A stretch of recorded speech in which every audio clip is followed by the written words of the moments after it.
You can see it going in and out of a double scroll there. It's hard to get it very stable because I don't have high resolution potentiometers. Let me show you on my board over here.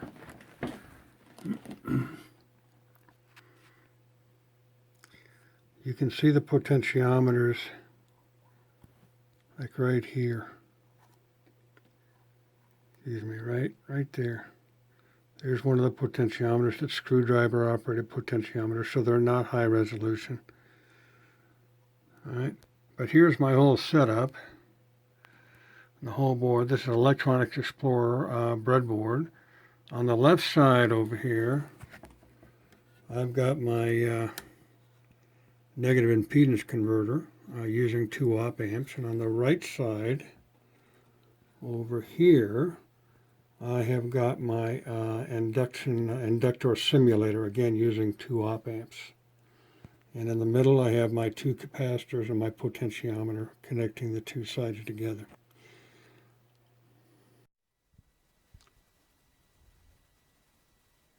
Okay, so this is your typical negative impedance converter. I'll be talking about the input voltage here, V sub n, and the input current, and from those two I can calculate the input resistance. I put all 4 resistances values over here. You notice R2 isn't shown. I'll be showing that later. Showing R1, 3, and 4. Also, one of the properties of the op amp is it has a very high input resistance, which creates a virtual short across terminals 2 and 3, which means any voltage that appears on 3 will also appear on 2. So having said all that, I'll get into my first equation, which is simply the input current being the current through R3, which is going to be the voltage across R3, Vn minus V0 here, divided by R3. So that's equation 1. Equation 2 is going to make use of the fact that Vn appears entirely across the resistor R1, and VO is divided between the voltage drop across R4 and R1. So equation 2 says Vn is equal to that part of VO which is totally dropped across R1. It's called the voltage divider equation. And with that, we can solve for VO. VO is equal to Vn times R1 plus R4 over R1. And our next step is to take that expression for VO and substitute it into equation 1. So equation 1 says Vn minus VO, but we know VO is equal to this expression. So I have substituted this in for VO here in equation 1. Whole thing's divided by R3. Next step is we can factor out the Vn over R3 factor, and that will become times 1 minus R1 plus R4 over R1. Next we can simplify this complex fraction by calling it R1 over R1 minus R4 over R1. That gives us 1 minus 1, which will leave us just with this R4 over R1 in our next step. So the final result in this particular step is In is equal to Vn times minus R4 over R1 times R3. Now we need to figure out the input resistance, which is Vn over In. And so Vn over In is going to be minus R1, R3 over R4, which is a very typical result. Now, if R3 is equal to R4, which in our case it is, that means the input resistance will be equal to simply minus R1. So this negative input converter, the input impedance will always be equal to minus R1, the resistor in this location here. And that's how we derive that.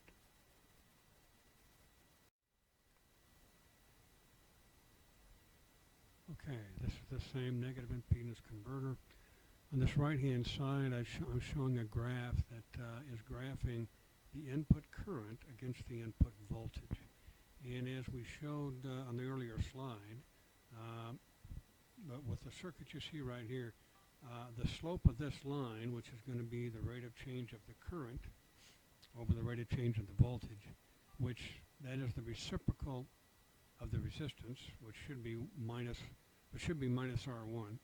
And so the slope of this line, delta I over delta E, is going to be minus G1, which is the conductance. So it's going to be a negative slope, which is what we have shown here. Negative meaning if I have an increase in voltage, I'm going to get a decrease in current. If I have a decrease in voltage, I'm going to get an increase in current. That is the definition of a negative resistance. So if I place a diode right here, this is where your R2 comes in, and I apply a sine wave for Rn. On the positive portion of that sine wave, this D2 will become a short circuit. When it becomes a short circuit, it's going to place R2 directly in parallel with R1. It goes directly to ground. R1 goes directly to ground, and R2, one side goes here, and the other side goes directly to ground when D2 becomes a short. So that is going to change the resistance of this line, and it's going to change it to a higher negative slope. It's a higher negative slope because when I put R1 in parallel with R2, it's going to reduce the value of R, and so it's going to increase the value of G. Since G is 1 over R, if I decrease this, I'm going to increase this. That's why I'm showing a higher positive slope for this, for when the positive diode is conducting. Now if I put a second diode in here, which is opposite polarity of this diode, call it D1, it will conduct on the negative side of V1, again if it's a sinusoid of Vn, and so I will add this part up here. All right. So when D1 is conducting, I am going to decrease, I'm going to place R2 in parallel with R1 once again, and I'll have an increased negative slope, just like I had in the positive half. Now, if we continue to increase Vn in the negative direction, we will encounter what we call a saturation slope. That's shown negative saturation, and that's shown positive saturation. I will show later that in negative and positive saturation, the input resistance will look like R3 rather than R1.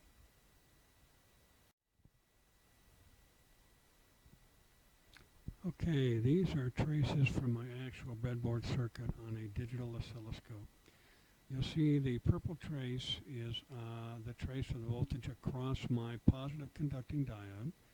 Green trace is the negative conducting diode. The red trace is my current going through my input current. This graph on the left-hand side is going to show the slope of R1 in the center here when neither diode is conducting. This will be the negative diode conducting, this will be the positive diode conducting, and these actually represent the saturation region we're talking about with a positive resistance of R3. So you'll see there is a section of the waveform here. This is a sinusoid input. I do not have the sinusoid shown on this particular slide. But you can see that there's a period of time down here, this is the time axis, where neither my purple nor my green diodes are conducting. And that portion of the waveform is responsible for this portion of the current versus voltage characteristic. And this will show as a slope of minus R1, it's a negative slope. As we discussed on the previous slide, this portion of the graph, this portion of the slope, increases my negative slope because I have decreased my input resistance by the positive conducting diode placing R2 in parallel with R1. And here, as we discussed, I'm pointing at the negative conducting diode here. It also placed R2 in parallel with R1 and the negative for the negative going portion of the sinusoid. This is the negative going portion. This is the positive going portion.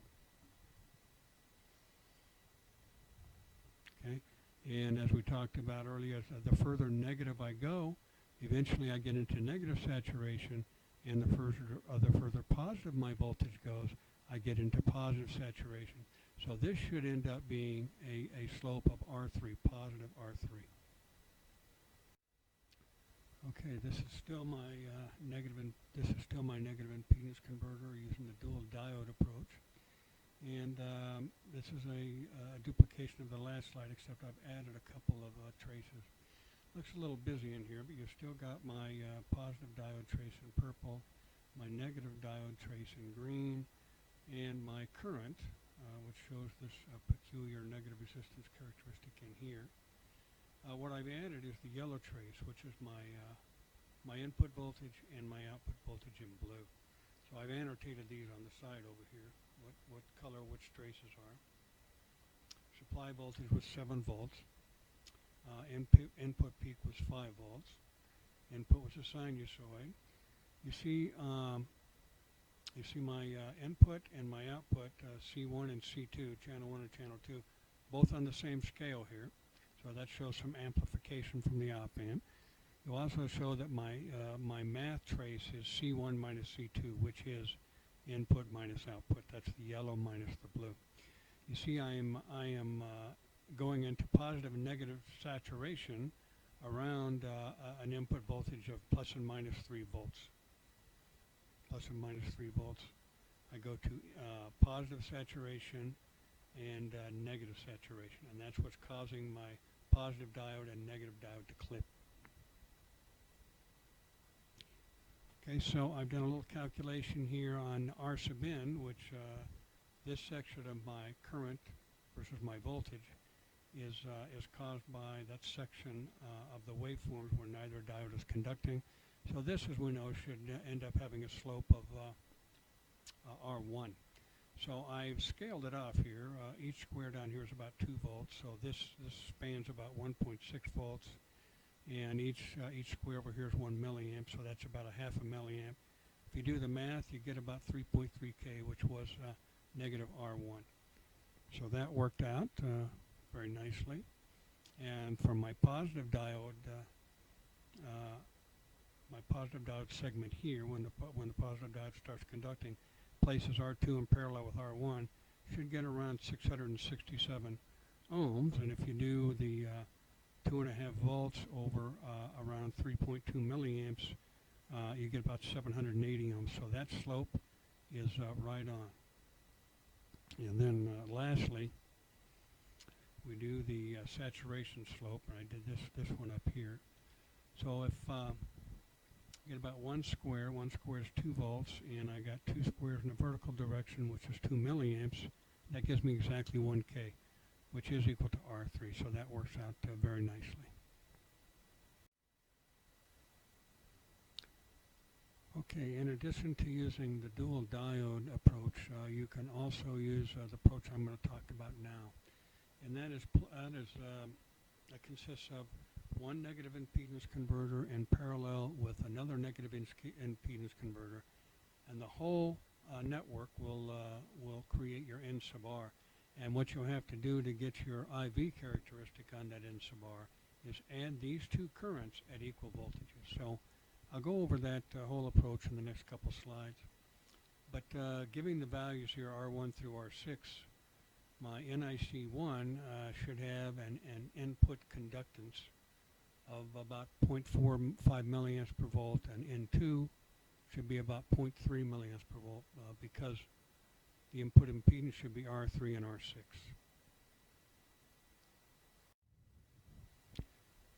Okay, so this slide illustrates the two NIC approach, creating the N sub R, illustrates it graphically. If this is the IV characteristic of negative impedance converter number 1, and this is the IV characteristic of number 2, we would add these currents vertically. You add the current from number 1 to the current from number 2 at equal voltages. So that's why I put all these voltage scales one underneath the other. So in NIC 1 current plus NIC 2 current at equal voltages would give you this I1 plus I2, but the same voltage scale. Okay, so you see these two breakpoints have been added together down here in this composite N sub R IV.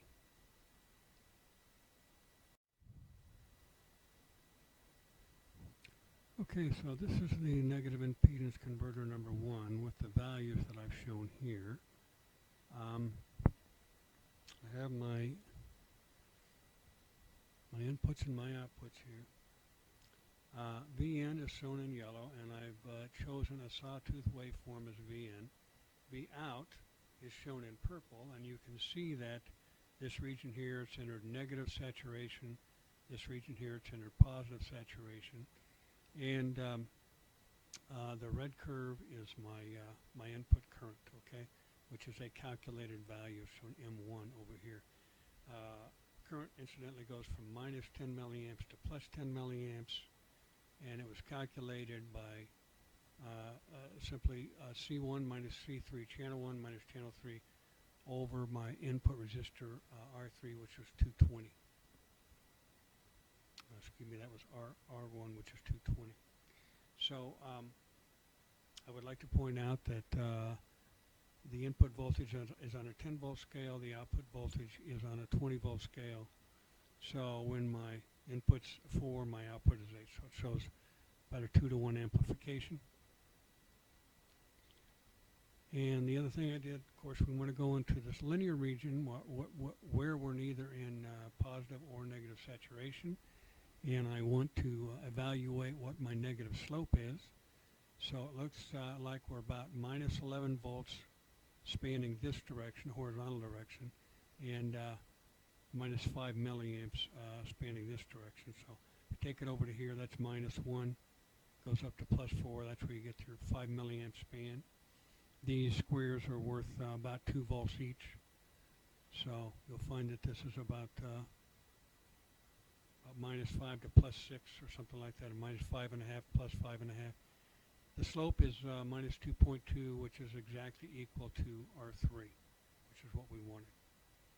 Okay. Next thing we're doing here is we're going to look at the slope of the negative saturation region. Negative saturation region is shown here on this part of the current trace, and that part of the current trace is positive saturation. But the slope here is going to be 3.5 volts. I think I got about 5.5 to 9 on this span here, and then about 14 milliamps for the current. Going to give me about 250, which is in fact about equal to R1.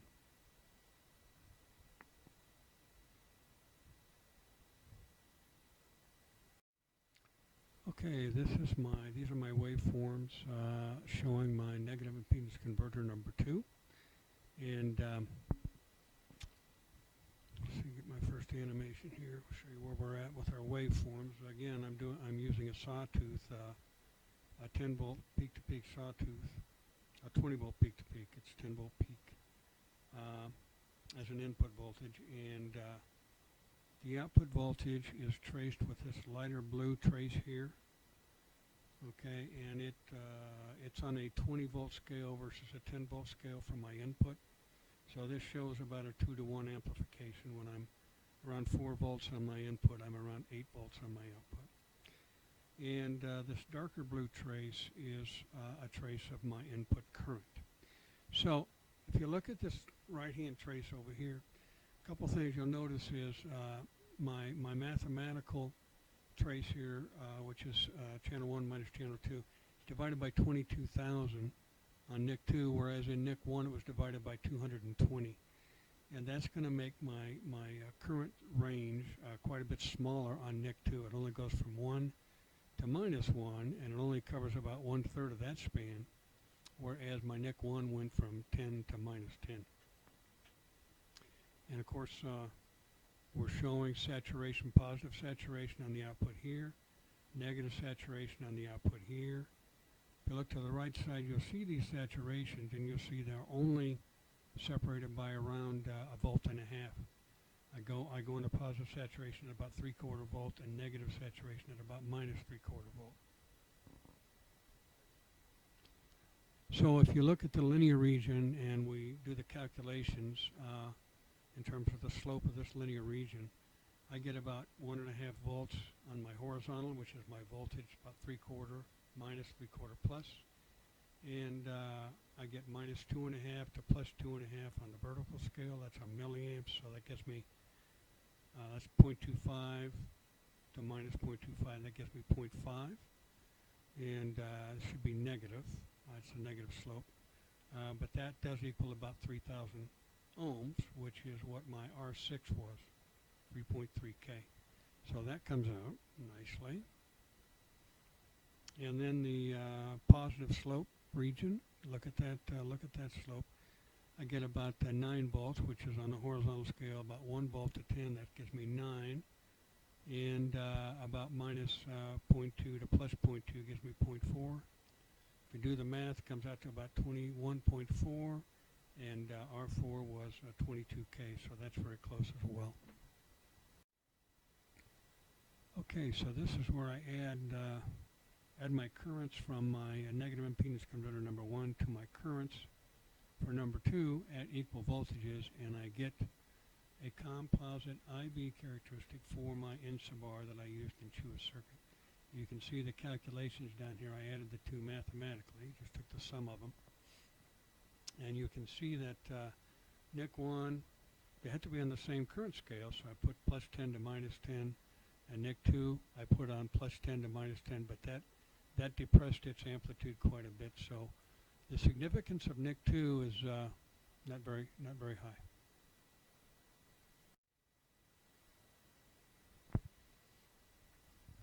Okay, this is the other half of the Chua circuit, which is comprised of the inductor, capacitor, and parallel with each other. Except I'm going to use an inductor simulator circuit, which is comprised of 2 op-amps, 4 resistors, and a capacitor. Give the value of the resistors here, and I leave the value of the capacitor out for simplicity. I'm going to demonstrate that this circuit will in fact emulate the properties of an inductor.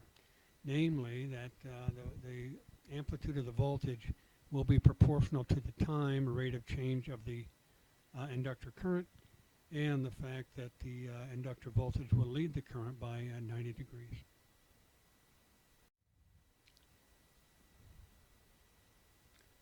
Okay, these are the oscilloscope traces that my inductor simulator circuit produced, and I have labeled these traces on the left-hand side.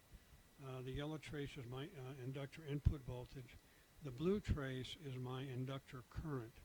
Notice I have that the current is actually I sub L times 100 on this scale, and if you divide it by 100 to get just I sub L, that would make this positive 25 milliamps, minus 25 milliamps. And the reason for that is that I calculated that particular trace by subtracting channel 1 from channel 2. Now I've shown you the location of my channel 1 probe and my channel 2 probe right here. And so that's the voltage across R7. R7 was a 100 ohm resistor. So in order to get the current, I should have divided this by 100 ohm. So that's what makes this plus 25 milliamp to minus 25 milliamp. What you'll notice is that as long as the voltage is at a constant level of positive 0.5, the time rate of change of the current is at a constant positive slope. And when the input voltage switches to negative 0.5, the inductor current switches to a constant negative slope. So that satisfies one part of the initial conditions that I laid out on the previous page, namely that the magnitude of the voltage is proportionate to the time rate of change of the inductor current. Okay, so I've labeled on this particular animation, I've labeled the I sub L on the vertical and V sub L on the horizontal axis. And as I stated earlier, the magnitude of the inductor voltage is proportional to the time rate of change of the inductor current, and the constant of proportionality is the inductance. So you can go through a little calculation here, and you can divide the time rate of change of the current into the voltage and arrive at a 6 1/4 millihenry effective. So you see that I'm going from minus 20 milliamps to plus 20 milliamps in about a half a millisecond, about a half a period. That's where I got these numbers here. 40 milliamps over 0.5 converts to 80 milliamps per millisecond. Also, you'll note that when my input voltage is a positive 0.5 volts, my current varies from minus 20 to plus 20, which is what it shows over here, minus 20 to plus 20. But it's going in a particular direction. It's going from minus 20 to plus 20 as time progresses from lower values to higher values. That's the purpose of these arrows here. I go from minus 20 to plus 20 at plus 0.5, and from plus 20 to minus 20 milliamps at minus 0.5.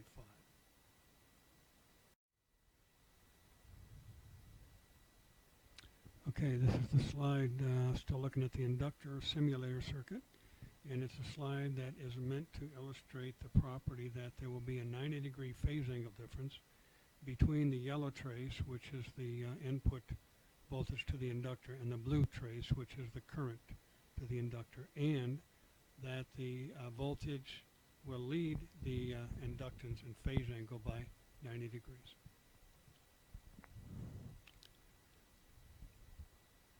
So here I've looked at two zero crossings, two corresponding zero crossings, negative going zero crossing for the voltage compared to a negative going zero crossing for the current.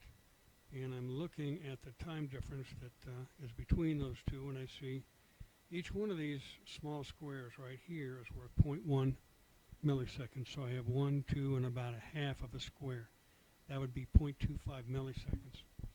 Now, and then the whole cycle starts here at this negative trough on the current, comes down to another negative trough, and that subtends a distance of 1 millisecond. So 0.25 milliseconds out of 1 millisecond is 1/4 cycle, which is 90 degrees. And as far as the voltage leading the current, look at this time scale. To the left of this line here is negative, and to the right is positive. That makes this 0. So at the zero time point, I have a positive going zero crossing of my voltage, and I don't get a positive going zero crossing of my current for another 90 degrees. So that proves that my voltage leads my current just like an inductor would do. And then on the right side here, I have my current on the left side on the vertical axis and my inductor voltage on the horizontal axis. And recall that this is, because I have to divide these numbers by 100, that would actually be 25 milliamps on the top and minus 25 on the bottom. So with these scales, and being 90 degrees phase angle difference, I of course get a Lissajous pattern, but because they have different amplitudes, I will not get a circle. If they had the same amplitude, I'd get a circle, but rather I get an ellipse. I could have played around with these scales and probably made a circle, but I think this is a little more telling.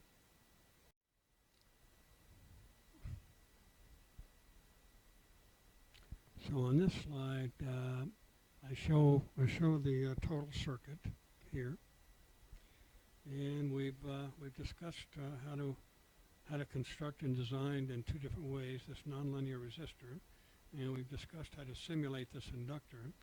And now what I have here is the actual graph of the voltage VC1 versus VC2. And you'll see that I did get a very symmetrical cluster of dots here and a cluster of dots here, which is how the double scroll is represented on a PC scope. To get this type of symmetry, you do have to play around with your ranges on your VC1 and VC2. Notice I have, on my ranges, I got 5 millivolts per division on VC2, and I had to go to 20 millivolts per division on VC1 to get this kind of a symmetrical output. And it was not that stable. It would vacillate quite often between the stability. We have these two stable swirls and chaos in the middle. But so I had to take a series of screenshots, hoping I would catch it in a stable position. And I was able to catch it in a couple of stable positions. And this is another picture of VC1 versus VC2. And in this picture, I've changed my scale on the vertical scale from changed it from plus or minus 100 to plus or minus 50. So of course it's going to spread it out vertically a little bit, but it also gives you sort of a zoom in effect. But I'm still getting very distinct two clusters, which is characteristic of the double scroll. If you like this type of thing, subscribe to my channel and please leave comments, both critical and congratulatory. I appreciate it very much. Thanks for your time.